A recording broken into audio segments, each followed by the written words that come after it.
Hey, what's up, y'all? I just want to get on the camera and talk about something that really came to mind last night after going through a few series of videos.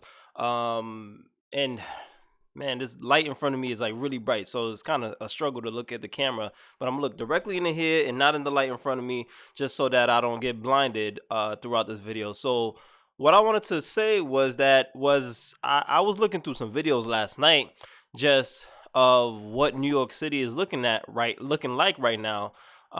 Fortunately, I haven't been needed to go out into Manhattan because fortunately, I've been at home working from home, so that's a good thing. But from what I can see and what I could tell from all of these videos is that the retail market right now, the foot traffic, everything is on a total decline.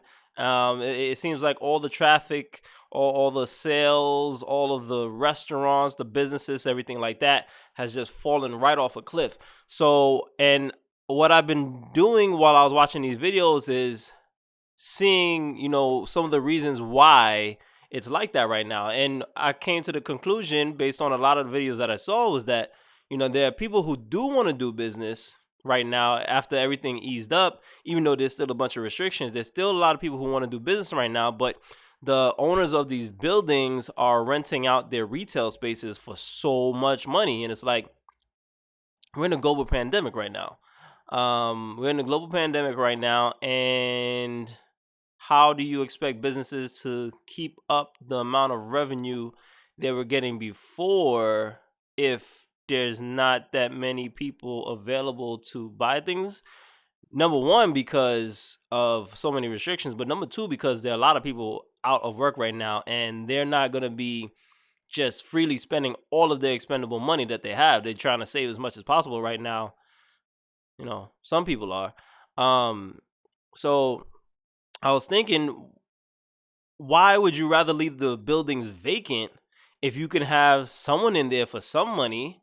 It might not be the exact rate that you originally had paying, but somebody paying some money to keep the building like carrying costs and everything like that. Like if you don't have any type of money to owe on the building. Not saying that I know if they do or not, but many of these people who own these buildings do not owe any more money on the building. So why would you ask for so much rent for a retail space when you know that if you keep it so high, you're not going to be having enough people available to actually rent out the spaces, and therefore you leave it vacant for no type of revenue for the building at all. So I all of that to say, I was thinking that this is a big reason why diversifying your assets and having multiple streams of income is so important.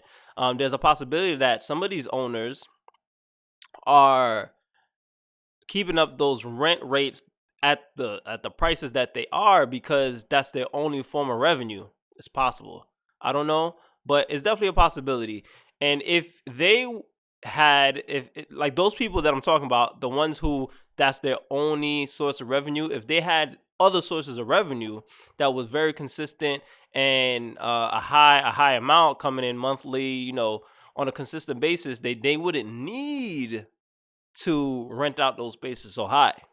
So basically, what they could do and what I would do in that situation, understanding that I had other forms of income that was supplying me sufficiently to keep going about my daily habits and my daily, day to day activities, what I would do is undercut the entire market. Undercut the entire market instead of charging, let's say, $10,000 per month to use a retail space.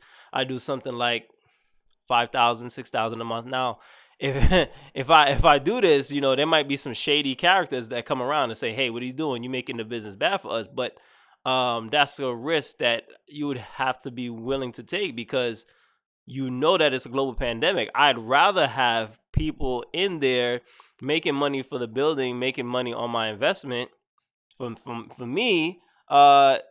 Where as opposed to having the place vacant. It doesn't make any sense to have a place completely vacant and no income coming in from it whatsoever.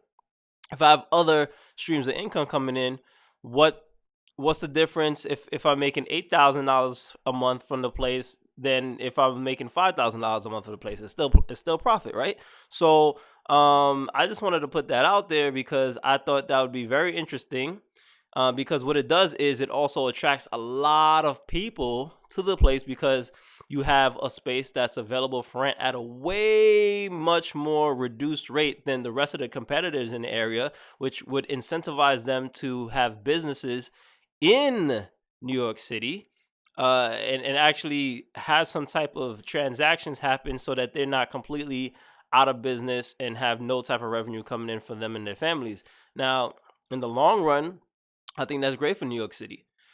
I think that if all the people with these fluffed up prices finally figure out that they have to come down, you're gonna see a lot more of the people who really need the money stay here and have the prices be at somewhat of a controlled and reasonable rate. Uh, and it'll be great for the city long term because right now what's happening is that you don't have any type of businesses coming in because these rents are so high. So therefore, a lot of people who may have had a reason to stay in New York City, if they can, they might find another place to go because they figure out, well, I can't even do business here. It's time to leave. In the short term, it seems like a good idea to keep the rents high because, you know, on one hand, you're kind of trying to soften the reality of what the pandemic is right now. But on the other hand, it's like, well, we're gonna keep this up. So if we could find like a Chase or a Walmart or a Target to come in and pay those high rents, we'll just wait on them. But honestly, that's not gonna be good in the long term, I don't think. And you're gonna keep the prices highly inflated in the area. So that was just my 2 cents. It's so important to have all these diversified assets that keep income coming in so that you don't have to rely on that one income, in this case your real estate properties, to be propped up to such a high rate that nobody's even interested in renting out from there. That's kind of like brain brain fog coming out through the microphone, but basically I just wanted to get that point out there. If you got any commentary or any questions, just ask me and we'll engage in some discussion. So I'll talk to you guys later. Peace.